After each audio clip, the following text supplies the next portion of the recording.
Today's daf is daf kuf, but we'll start here on daf tzadi tes omid beis where we left off with the Gemara, which is about 15, 20 lines up from the bottom of the Omud. And we're going back to Rabbi Yossi in our Mishnah, who's quoted as saying that you could take off the bread, the lechem aponim of last week, and then subsequently put the lechem aponim of this week onto the shulchan. Tanya, we learned in the Brayso, Rabbi Yossi Omer, afilu silik as yishon shachris, even if he took off the lechem aponim of last week in the morning, and he did that covering the morning, v'sider sachadosh arvis, and now he sets up the lechem aponim of the new week in the evening, ein b'kach.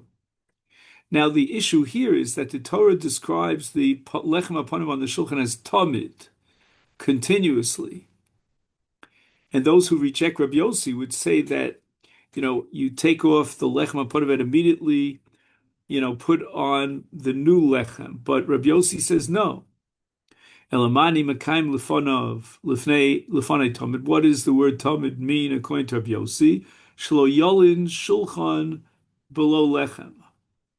That an entire day period cannot go by without lechem. So even though he took off last week's lechem in the middle of the day or the beginning of the day, and he didn't replace that lechem until the nighttime, but nevertheless, it's still considered tamid. Why? Because on that day there was lechem aponim, even if for a few hours, but during the day, at Shachar's time, he had lechem aponim on the shulchan.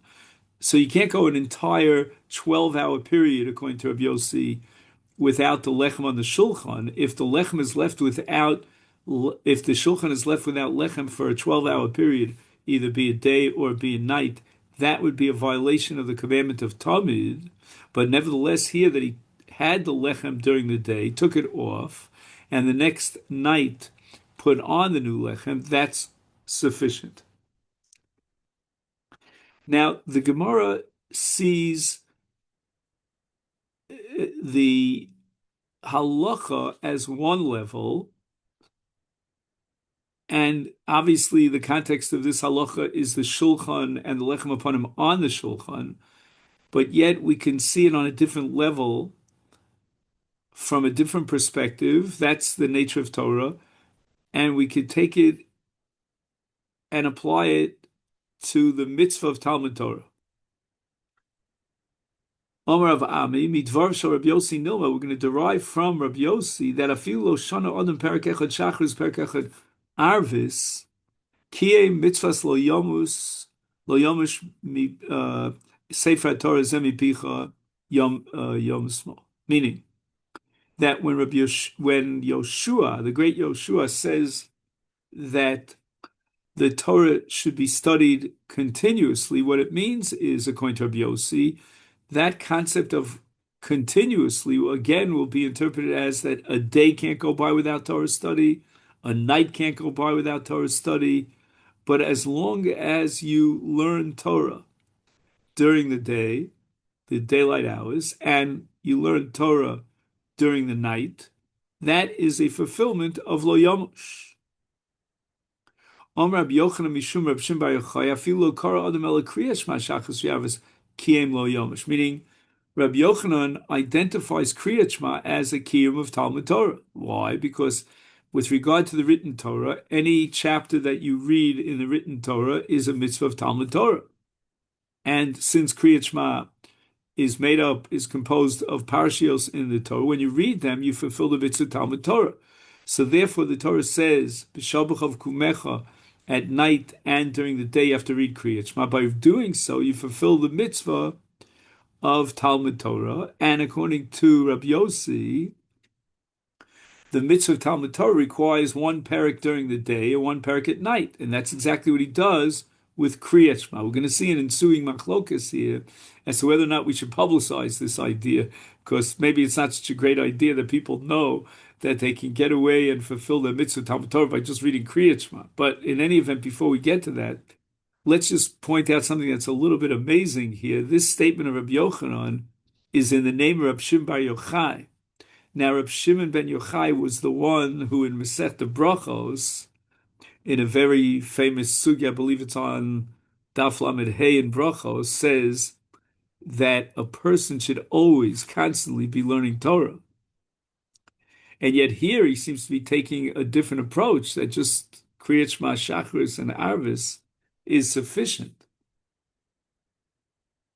Apparently, although one could somehow, according to this shita, based on Rav Yossi in Lechem Aponim, fulfill his mitzvah of Talmud Torah with a parak during the day and a parak at night, but nevertheless, that's only the barest minimum of the mitzvah of Talmud Torah. That's just like, in a sense, trying to get away with the lowest possible fulfillment. Now, Rabbi Yochanan goes ahead and he adds a comment to his statement in the name of Shimon Bar Yochai. Dover zeh asel yom b'nei Amoritz. As soon as you publicize this, the Amoritz is going to come to the conclusion that, you know what, I don't have to learn Torah. I could be an Amoritz. I could be a total ignoramus. I'll just read Kriyat Shema, twice a day, once during the day and once at night. But Rava says exactly the opposite.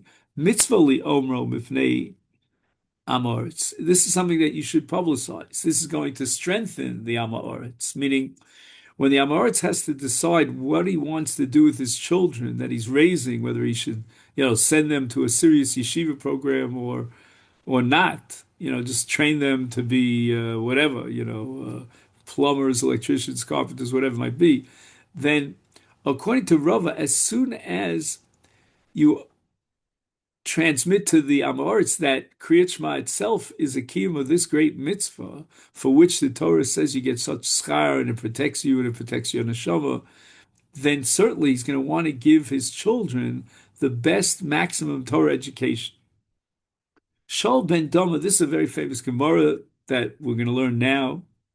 Ben Dama is the nephew of Rabbi Shmuel, and he asks his uncle the following question: Kagona ni, someone like me, Shalamadati Kol Torah Kula. This is an amazing concept that a person could say about himself that he covered the entire Torah. I mean, the Torah is endless. But keep in mind that this is before the Gemara was written, before the Midrashim. This is just Torah Shebechsav and the oral Torah that was passed on to interpret the Torah Shebechsav, the Taryag mitzvahs, and that he says he mastered already. Now he has free time. He has already fulfilled his mitzvah of Torah study. Let him study the wisdom of that time, which was the Greek philosophy. And it seems from this Gemara that there was no, how do you say in English, histaigut, there was no inhibition about learning Chachma Yavanis. That per se is neutral, it's parva. Just the problem is that you have to waste time on that when you could use that time for Torah study. And therefore, Korolov HaMikra Zeh, Rabbi Shmuel quoted the pasuk that we just saw before from Sefer Yoshua, that lo yomush Sefer Torah zemi picha v'gisva yom v'layla. And we're interpreting now Yom v'layla as a continuous mitzvah, meaning that every single moment that you have free should be dedicated to the study of Torah. So can you find a moment in time which, when the Torah says v'gisa bo yom v'layla, is neither yom or layla, tzeiv, and he says it's sort of like a tongue-in-cheek. Can you come up with a shosh ein alom and a yom v'layla? If you do come up with that, then lemod ba chachma yivanis. That's a good time to study the wisdom of the Greeks. But obviously there is no time that's neither Yom or Laila. Someone to say maybe it's Ben Hashmoshes, it's not day or not night, but the truth is that Ben Hashmoshes is really both day and night. So there's a continuous mitzvah, according to Rabbi Shmuel, to study Torah. Now, it could be possible that the debate back and forth, meaning the Havamina of Ben Dama when he asked this question of Shmuel was that the mitzvah of Talmud Torah is just Yediyas HaTorah, and I have all the Yediyas HaTorah. I've mastered all its knowledge. Whereas Rabbi Shmuel answers him, no, no, no.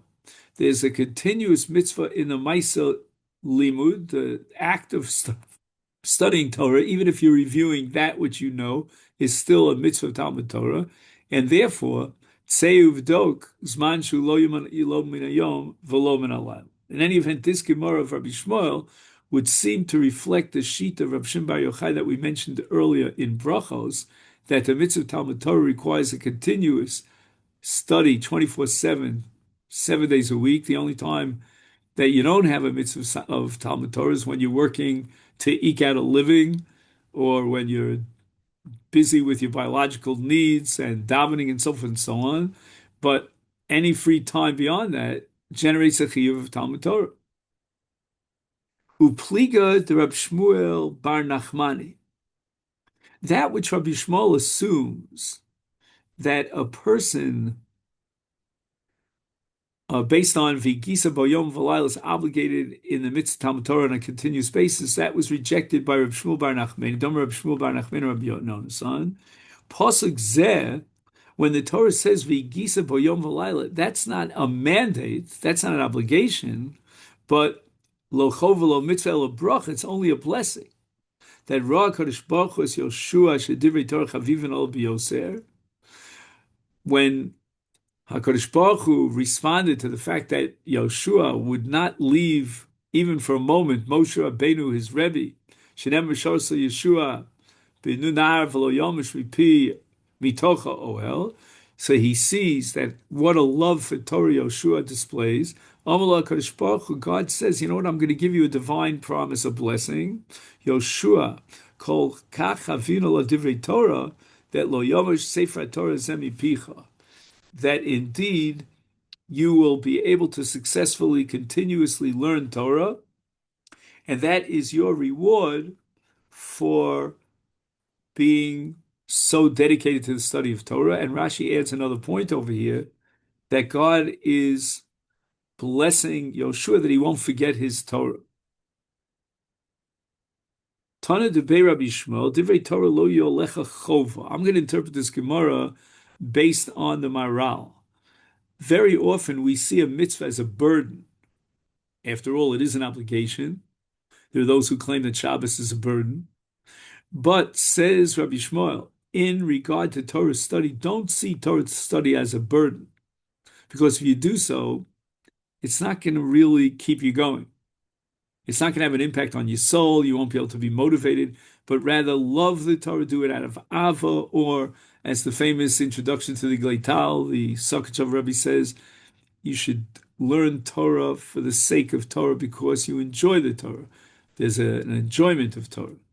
Again, if you're doing Daf Yomi, that's a very difficult challenge because, how can you fall in love with Daf Yomi? I'm not sure how you do that. I've been trying it for 5 years now, haven't yet figured it out. But in any event, but even though you should be motivated, says the Maral, to study Torah out of ava, out of love, out of enjoyment, out of pleasure, it motivates you. That's the lishma. And therefore, you might say to yourself, okay, right now, I'm not in the mood. Today is not a good day for me. I'm not, I don't have this attraction and pull to learn Torah, so let me just drop it. I'll go one day without learning Torah. No. There's still a basic obligation of Torah study, whether you like it or not, whether you're in a mood for it or not, whether you love Torah or you don't love Torah at that moment. It's a universal, absolute, unconditional obligation. And by the way, this Gemara reminds me very much of tefillah, of davening, where the Gemara likewise says that davening should not be a burden. You shouldn't daven because you're obligated. Obviously, you are obligated, and you have to daven, whether you like it or not, you're in the mood or you're not. Amar Chizkiah, my dichsiv, a pasuk, I believe, in Eov. Let me just double check that. Yeah. V'af heisischa mipit tsar rachav lo mutzak tachteo. Okay, this is Elia, the friend of Eov, so-called friend of Eov, who tried to console him. And he said, um, no, he has even enticed you from a narrow entrance, a broad place without constriction at its bottom. Basically, he's trying to tell him that the surah and the suffering of Eov is meaningful and so forth and so on. But the Gemara is going to interpret it in a different way, homiletically. Bo re'esh alo k'midas HaKadosh Baruch Hu midas basav adam. Midas basav adam, adam mesis es chavero. Usually, when we have a mesis, Reuven is trying to entice Shimon. It's only going to go in one direction. Midarke chaim, midarke misa, from good to evil. He entices him. He says, "Come on, let's go here, let's go there." I don't want to go into details, but HaKadosh Baruch Hu is just the opposite. Mesis es adam midarke misa, midarke chaim. HaKadosh Baruch Hu tries to entice man to take the right path rather than the wrong path. Shenemar, and now we're going to see it in this pasuk in Eov. V'af heisischa mipi tsar. Now, mipi tsar is understood by this Gemara as an allusion to Gehenna. And apparently, when you go into Gehenna, we should know from this, you go into a narrow entrance. And we'll see why the entrance to Gehenna is narrow in just a minute. And Heisischa mipi tsar means that God is enticing you not to go into this pitzar, to avoid Gehenna. God is going to try to attract you to the right way. And now we're going to talk a little bit about Gehenna, not much. I don't like to talk about that topic, but we are talking about the fire of Gehenna. And with regard to the fire of Gehenna, the smoke, Shas Shona Savur, and here we start today's daf, Bitocha, so that the narrow entrance indicates that the smoke inside, meaning in Gehenna, is not free to escape because it's trapped there, because the narrow entranceway is going to trap the smoke from exiting. V'shem tomer kishem shepia tsar kach kula tsar. Maybe in the inside it's also tsar, which means that the fires of Gehenna will not be able to surround him from all sides because all the Rishonim are sort of like huddled together inside this very tight place. Talmud Lom, but the Torah says, that God goes down into Gehenna, meaning to deepen Gehenna, and Hirchiv means to widen Gehenna. So there'll be plenty of room for the fire to, consume the Russia from all sides. Now, Melech here is an allusion to a Torah scholar who went off the right path and abandoned the Torah. So maybe for such a Torah scholar, since at one point in his life he studied the Torah, maybe we could relieve him of such a harsh punishment of this kind of suffering in Gehenna. Talmud Lomar, Gam hi lemelech huchan, that Gehenna is prepared even for that king. King is someone who studied the Torah. And the Dubno Maggid is famous for saying that Adarabba, the fact that he was a Torah scholar, maybe makes him even more guilty. He saw the beauty of the Torah and he abandoned the Torah.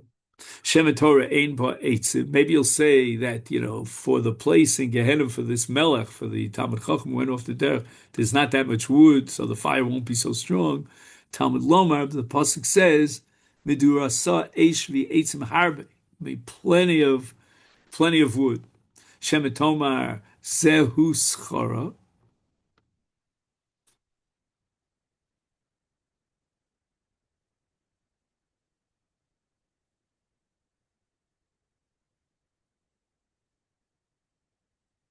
The scholar would be saved from the judgment of Gehenna, but that which the Torah is scaring him is only to convey the message that he will receive no reward, but maybe he won't be punished that much. Talmud Lomer, but it says, Menachos shulchancha mole deshet.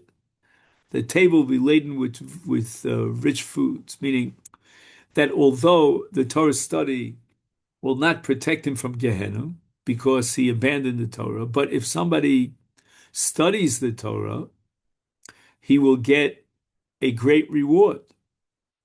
And his reward is that Shulchancha Mole Deshen, right? The table will be laden with fresh food. Again, this is not to be taken in terms of physical pleasure, but symbolically in terms of the great spiritual reward of the next world. Now, the Mishnah says that Chal Yom Kippurim Lios B'Shabbos, that if Yom Kippurim falls on Shabbos, then we can't eat on the lechem aponim on the day that we normally would eat it, which is Shabbos, because Yom Kippurim is also b'achila shasi, etc. And then the Mishnah follows up by saying that if Yom Kippurim falls on Friday, then the gluttonous Babylonians would eat the goat of Yom Kippurim, which is the Sarah Pnimi, on Friday night. They would eat it raw. Yeah, I don't know exactly how you eat raw meat, but I never tried it. I never even tried a raw egg. I'm not Rocky. Omar Rabba Bar Chana Rabbi Yochanan Lo Bavliim Hem. The Mishnah calls them Bavliim, but we're really not referring to the Bavliim. And this is a statement made by Bavliim. So the Bavliim don't want to, they don't want to take the rap here and understand it literally that the Mishnah is saying such negative things about Bavliim. Ella Alexandria, right? These are people from Alexandria. Now, the people from Alexandria, apparently, from the Egyptian city of Alexandria, were very gluttonous. So why are they called Bavliim when they're from Alexandria? That's not Bavel. Mitoch shesonim es ha-Bavliim, the rabbis had it in against the Bavliim. We'll see why in a minute. Is Korin Osam Hashem ha-Bavliim. So they were just using the word Bavliim to refer to that somebody who's despised by the Rabbanan, in this case the Alexandrium, who eat gluttonously, which is an insult to the Karbon and the Basar HaKodesh. And the Bavliim, the Gemara says in Yuma, were despised because they refused to return to Eretz Yisrael with Ezra and Nehemiah. So that's something that's very good for tonight, and tomorrow. In any event, Tanya Nami Hachi Rabbi Yossi Omer Lo Bavliim Elahel Sadjim, when we told the son of Bavliim, Korah son of Bavliim, Omer Lo Rabbi Yehuda. Rabbi Yehuda came from Bavel. His family were Babylonians. And he said, Tanuach Daitcha Sheinachta Daiti. You deserve to have your mind at ease because you eased my mind, so that I now understand that the Mishnah is not accusing my ancestors of being gluttonous.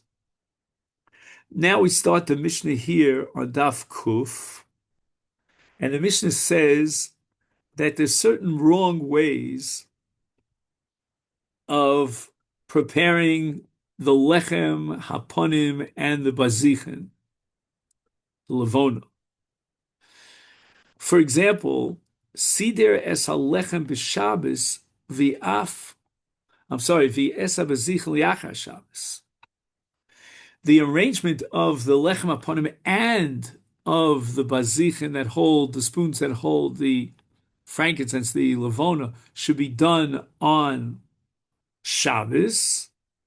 But he went ahead and instead of putting the bazichen on the shulchan on Shabbos, he waited till Yom Rishon, till Sunday. Now, the law is that the shulchan and its kiddush has to apply for a full 7 days. And you cannot be maktir the bazichen if the bazichen haven't been on the shulchan for a full 7 days. Now, in this case, he delayed putting the bazichen on the shulchan until Sunday. So from Sunday till Shabbos is only 6 days, and therefore the Mishnah says hiktir bazichen b'Shabbos. If he did what normally should have been done, had he put the bazichen on Shabbos, he should have been maktir him the following Shabbos, 7 days down the line. But instead, he had put the bazichen on Sunday, and 6 days down the line, he burnt the bazichen, the levona, on the mizbeach, is possible. Everything's possible. Even the lechem aponim is possible because the lechem aponim, together with the levona, form one entity, one carbon. And therefore, if the levona was not done properly and it didn't have the full 7 days on the shulchan, then not only is the levona per se possible, but even the lechem aponim are possible.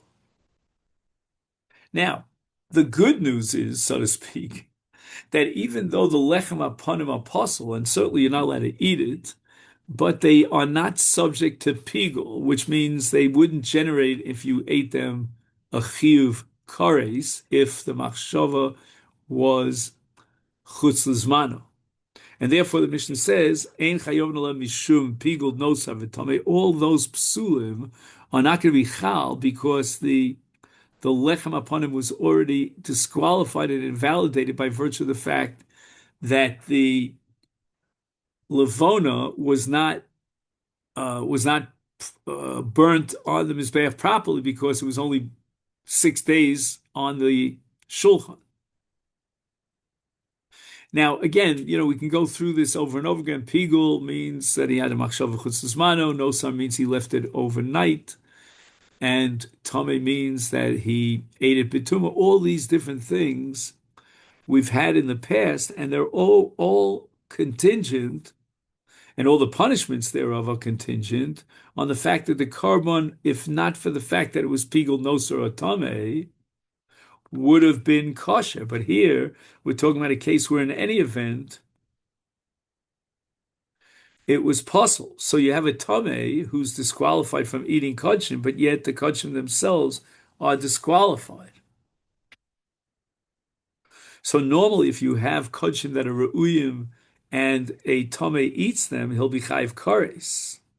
But where the levona was offered prematurely after 6 days, then if he eats the lechem aponim bituma, he's not chayiv kares. And this is based on a Gemara on Daf Chof Heyam and Beis, that one who eats an offering, a carbon, in the state of tumah is liable only if the carbon was permitted to those that are tahor. In this case, since he brought the levona and burnt it on the spear prematurely, the lechem aponim was never permitted. It didn't have the matir of the aktoras ha-levona, and even a tar would not allow to be eaten. Therefore, if you eat it b'tumah, you're not chayiv kares. The Mishnah continues, Sider es halechem ves habaziche b'Shabbos. So now everything was done properly, both the lechem and the two bazichin of levona were prepared on Shabbos. But what did he do? Instead of being maktir the bazichin on Shabbos itself, he waited until Yom Rishon, until the Achar Shabbos on Sunday. So the lechem was left on the shulchan until the following Shabbos.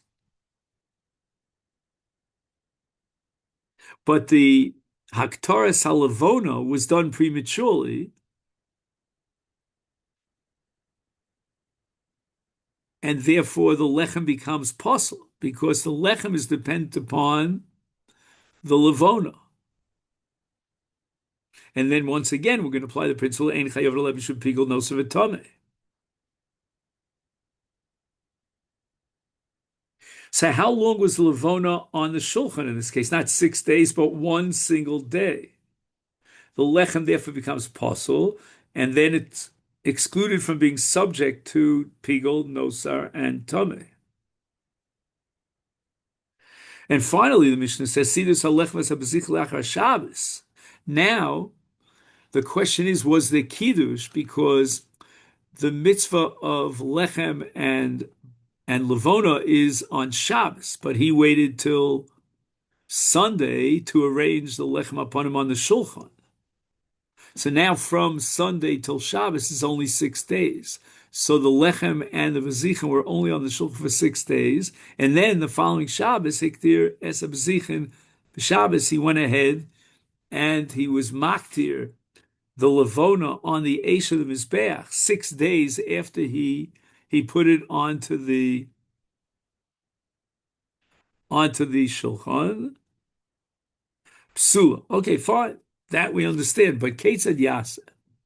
What should he do in this case when the Seder, the Bezichin, and the Lechem was done on Sunday instead of on Shabbos? Is there a way that he can salvage? I mean, the Mishnah is asking a rhetorical question because the Mishnah is going to offer an answer to this question. But Kate said, Yaseh. And it would seem that since the Lechem and the Bezichim were put on the Shulchan on Sunday, there's no possibility of being makter them the following Shabbos 6 days down the line because they have to be on the Shulchan for 7 days minimum. But on the other hand, if he passes the Shabbos, that's 6 days, and waits till the following Shabbos, which would mean almost 2 weeks down the line, then Lechora, it violates the Isser Lina, because the Psul of Lina, because the maximum amount of time that the Lechem and the Vazichin should be on the Mizbeach, once there was Kiddush, is 7 days, not more. Now it's going to be on the Shulchan for a full 2 weeks. And yet the Mishnah says, to our surprise, Yanichenu l'Shabbos haba. Past the first Shabbos, which is 6 days after the Seder on the Shulchan. So it's only been on the Shulchan for 6 days. And now wait till the following Shabbos, let's call it 13 days down the line, and then everything is fine. He can eat the lechem, and he could be maktir the levona on that second Shabbos. And now the Mishnah has to explain why. I mean, if there was Kiddush, then the Lechem upon him cannot be on the Shulchan for more than a week. Otherwise, it's possible he didn't lean him.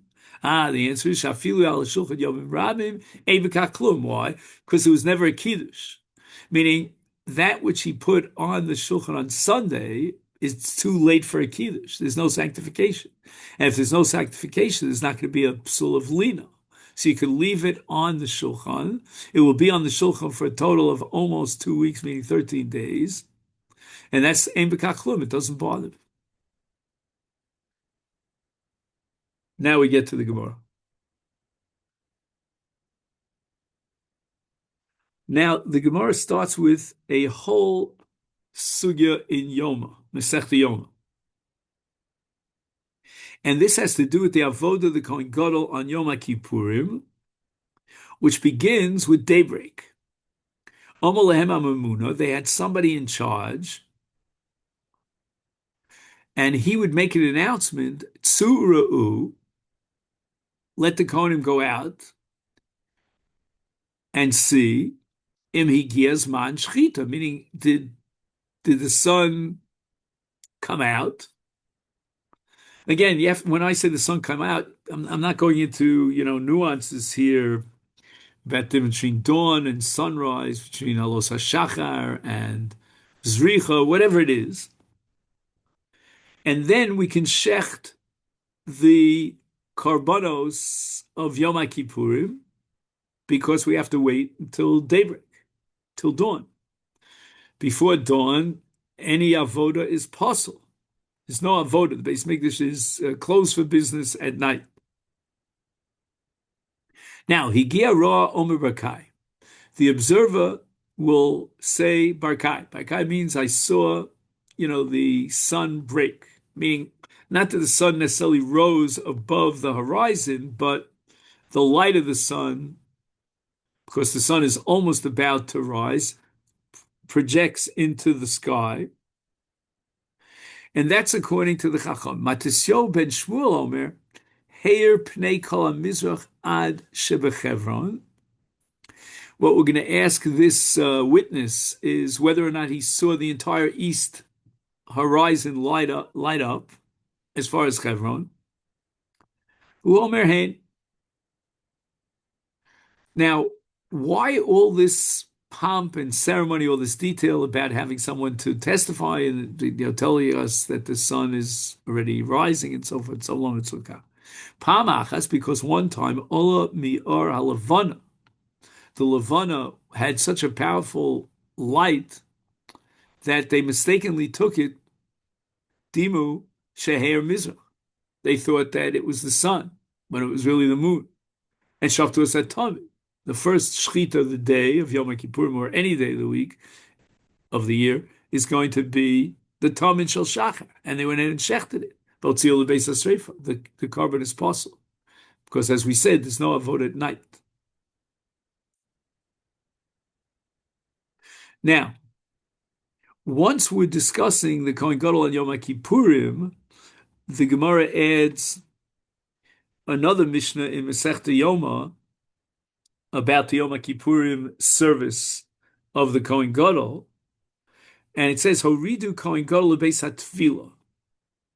So not only did they shech the tamid with the arrival of dawn, but the Kohen Gadol had to go down into the mikveh.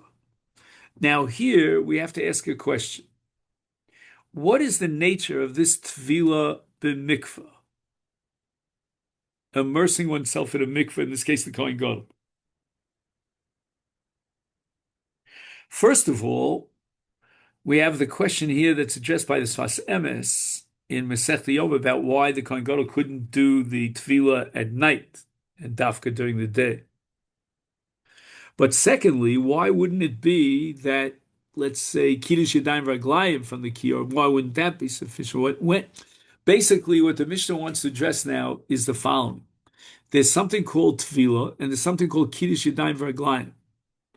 And the question is, why do we need tefillah?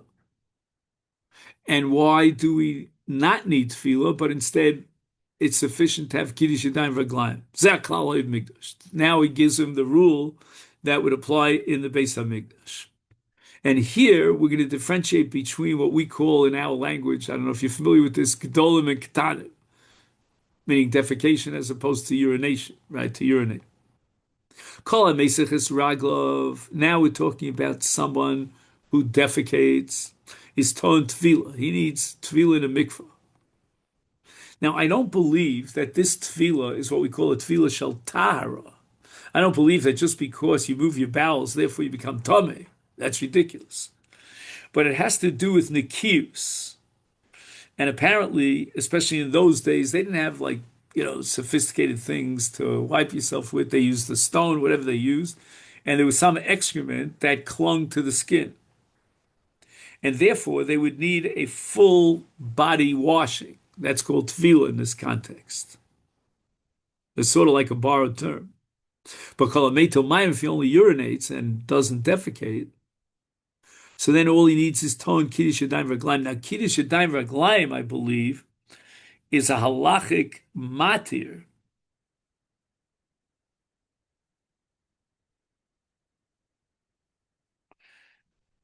And the matir is through kiddush. Like, there's a famous Rashba that when we wash negelvas in the morning, it's a skadjus. We sanctify ourselves.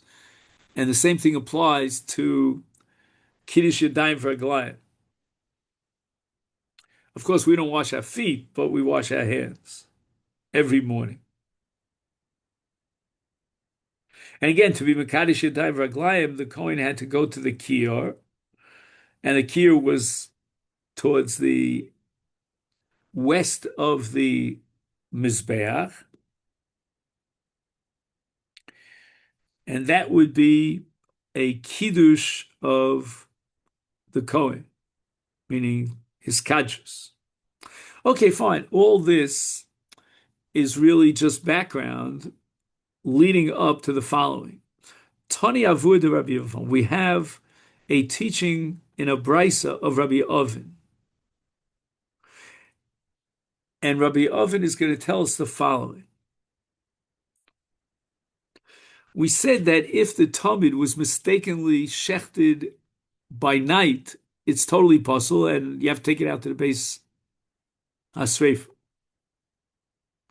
Now says Rabbi Oven, lo zu bilvad. He says not only the Talmud, if it was shechted at night, el afilu olas ha'of shenimka b'layla. Right, we said that in the case of olas ha'of, the bird doesn't get shchita, but rather gets malika, and that substitutes for shchita. And mincha shenikmitza b'layla, not only in the case where he shechted the carbon at night, or he did malika of the korban at night, but even if he does the mitzvah of a mincha at night, takes the beis hasreif. So now the Gemara analyzes. Once you did the shechita at night, you can't bring the animal, the bird in this case, back to its previous state. It's gone. It's been shechted. But what about the mincha? You did a kmitza at night. Why can't you just simply undo what you did? Just reverse it. Take the kmitza, the flour, and put it back into the entire mincha, and then do a new kmitza. And he'll do the kmitza in a valid way after dawn. Unless you assume that there's kiddush kli. So once he did the kmitza at night, although that kmitza cannot be kosher, but it's enough to generate a kiddush, a sanctification of the kometz. Once the kometz is sanctified, you can't put it back. You can't mix it back into the flour. And that's what he calls hutani la v'hu amar la. Rabbi Oven's father taught this, and he explained it. Klisharis makadshim shelo b'zman. Pilei ploy. The Gemara is now assuming that even at night, if you put something into a klisharis, and it's not royal karma because there's no carbon at night, it cannot be brought on the mizbeach. Nevertheless, the kiddush itself is valid. And the Gemara now says that's not so. That can't be so. Meisvei kol akarev bayom kodesh bayom, balayla kodesh balayla, bein bayom bein balayla kodesh bein bayom v'balayla. So again, if you have something that could be brought at night, then there's a kiddush at night. Something by day is a kiddush by day. Now, what's this last case here of bein bayom bein balayla?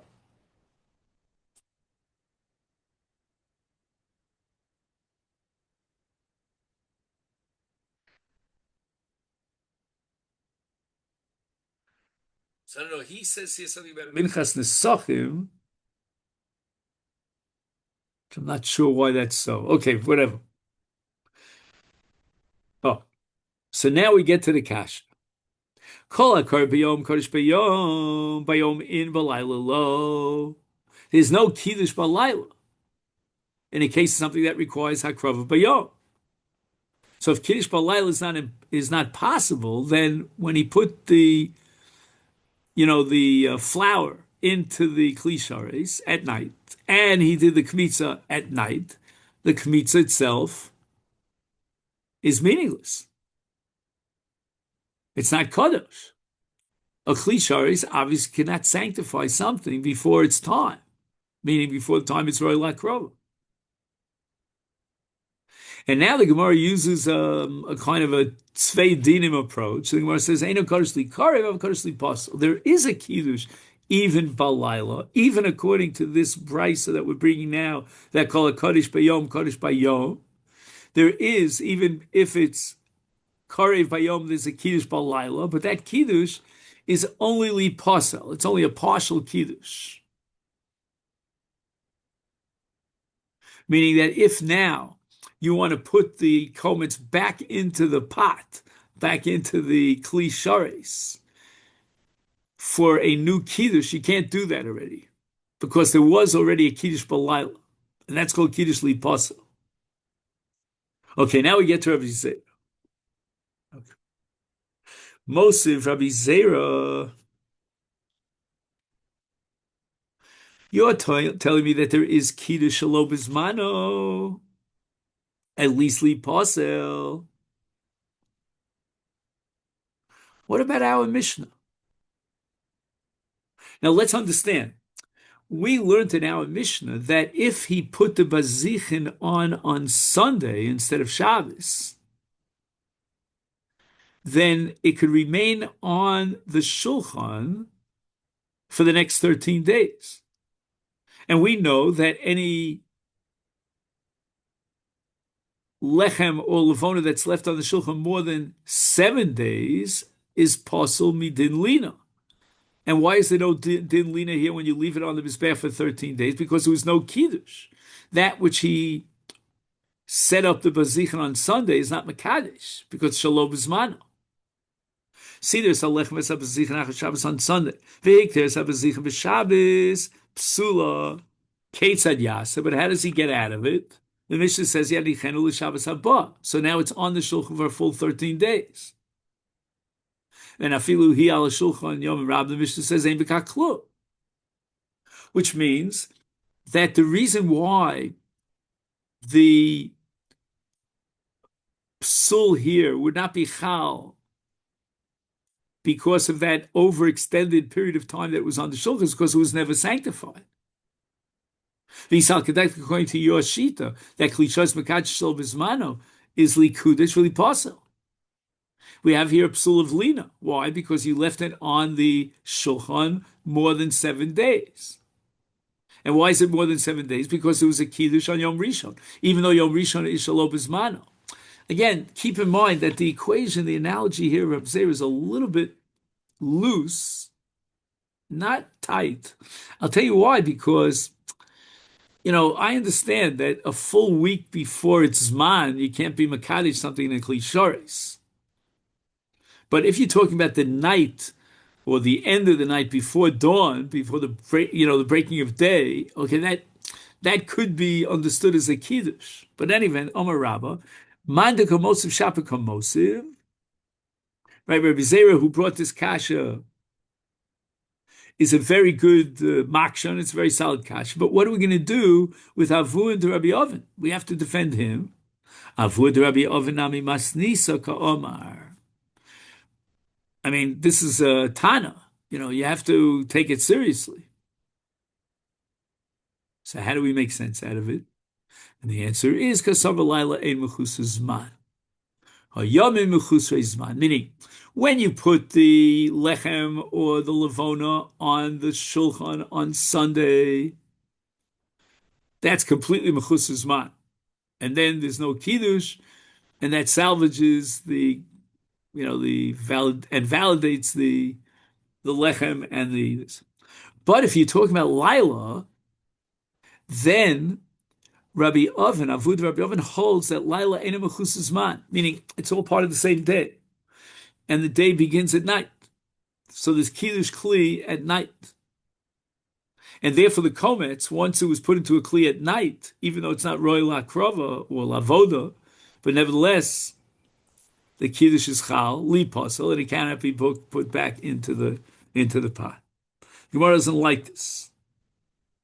Oh, by the way, all this is Rabbah. Sof.